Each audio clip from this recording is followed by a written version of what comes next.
talking, we are here to listen to you. And as he said, there's nothing wrong in attaining your dreams. We have the courage and the strength and the determination to achieve those dreams. We want to hear from you, we want to listen to you.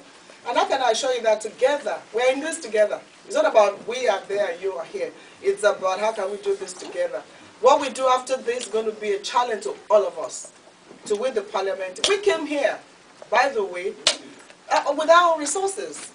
Because we felt this is very, very important. Nobody gave us money to come here. Let's stress that. We came with our own resources to be part of this town hall meeting, not only in Ottawa, Toronto, Montreal, to talk to you as our brothers and sisters in the diaspora. We are blessed with human resources. I see all of you here, and I'm so proud to be a Nigerian. All of you doing so well in the various fields. Is it in medicine? Is it in the academia? In sports? In various fields in the university? And we're so proud. I mean, you just make me all feel so proud to be a Nigerian. And we will together, we all have to ensure that together we make Nigeria truly great. You talked about the image of Nigeria. And we talked about, we keep hearing about potential. We are tired of hearing about potentials. What is our problem?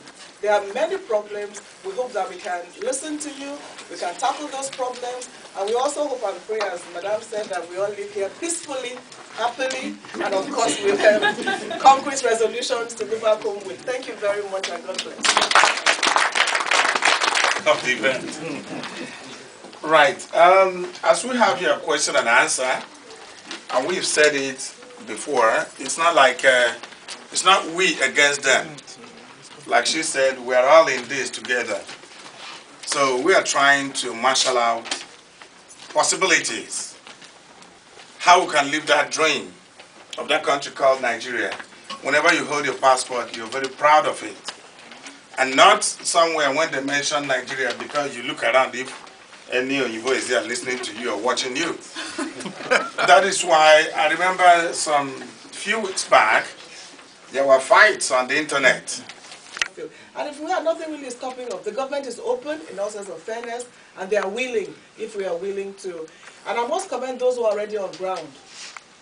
The private channels are doing well, they are expanding, and government should support them. And we are saying that even if it means, giving them some kind of subvention, some kind of support, we really should support them, whether it's AIT or channels. I think they're all coming up strong and getting stronger. Like every other problem, it's not going to take one, it's going to take time. But we need to ensure that it's a priority. We need to ensure that we focus on it, and that is the only way we can deal with our image problem. We have to create our own channel to the world. No matter what you put, like we've said, if they're not interested, they're not going to use it. But also, I have a different perspective of our image. Not because you live here, I don't. We have to build confidence in ourselves as Nigerians. Even back home in Nigeria, I want to go back home and put a 2-minute thing on NT and say, you know what, we have Garuba in Canada. We have this gentleman doing so well in school. We have a book. We have is it oncologist? Yeah. We have Dr. Ahmed. We have you here. We have you. We have Babalala. We have Prime Minister in making. I mean, which is. I did. What is it? We have all of you here. We should build confidence in ourselves. This is who we are. And if you tell me that if there's 1419, there are 10,000 of us doing good. So again, it's a challenge to every one of us. Who will take up the challenge in our part, but we should all do it collectively. Yeah, we're not doing that. We'll address that. We'll talk about. Has to do with the way you and I do things affecting Nigeria. Power problem, infrastructure, and other things.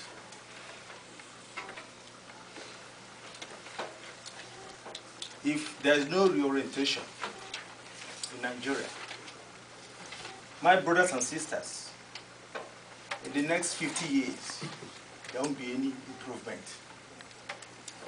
Until we change the way you do things, the way you and I, you in the diaspora, and those of us who are in Nigeria. The Prime Minister's office. I like the idea that we're here to dialogue and not a lot of, another back and forth questions. While I appreciate the questions, and I know politicians always do, I wanted to say this. I've heard some comments, and we all have a lot of challenges. I refuse to call them problems, but we have challenges. What I want to say, though, is to us that are living in Ottawa in Canada. Especially with the relationship between Nigeria and the Canadian government. You pay taxes in Canada as well. You need to demand of the Canadian government, okay, the same accountability that you are demanding of the Nigerian government and the Nigerian officials. Those of you that live here, there is no excuse for, okay, the sense that the embassy, the High Commission is in Ghana on a pretext of security. There are Canadian embassies and High Commissions in worse places than Nigeria. That's right. And I've been to them, some of them. Right? You need to demand the same, from your taxpayers here that you are demanding of the Nigerian government as well. And how do you do that? You obviously have to engage the government. You have to find a way to get, wherever parties, wherever political avenues that you can get to address some of those interests that are of concern to you. How they are, whether it's through the parliamentary friendship groups, whether it's through their platforms, whether it's through their, their conventions. But you need to engage not just the NIDO and Canada, but you need to engage the NIDO in, you need to engage the Canadian side as well. Because the pressure that you put on the Canadian government, right, based on your, the contributions and the taxes that you're paying here, could also lead to some changes or some help. Or assistance, maybe not help, but assistance. Collaborative work between, Nigeria and Canada. Nigeria is doing a lot of work with Canada, actually, and there's a lot. They're not, obviously, I guess maybe some of the problems of the freedom of information is not being, communicated back and forth. But on the Canadian side, the information is there. The information that everything the Canadian government signs, the deal is on the line. You can see it online. In fact, you can see my salary online. That's how open transparent it is. Every time I spend $1, it's online.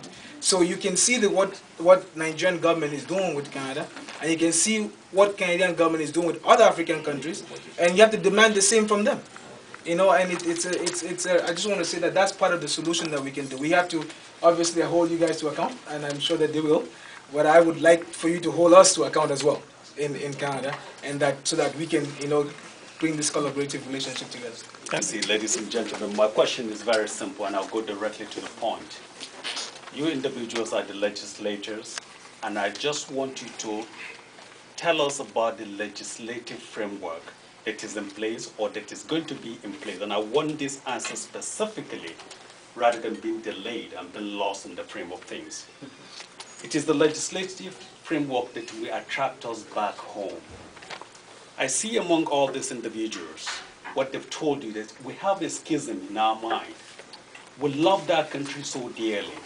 Unfortunately, we cannot go back. All the symptoms about no light, corruption, and what if you, they're all symptoms of certain things that are bigger. I cannot tell us anything about that. For instance, one of the things that we could do, one concrete thing, relates to the issue of us having the opportunity to vote. We can check you guys out of office if I had the power. And I want to be in a position where it me to task. The Canadian government can take me to task. So if any of you in the House of Representatives, any of you in the House of Assembly, I can get you out of the place because I will have the money to come and fight you, and I will come back to give an account. I cannot do that now. We need that legislative framework. Unless we have that promise, we're wasting our time. Thank you. To comment NIDO because I've had the opportunity to attend other information sessions.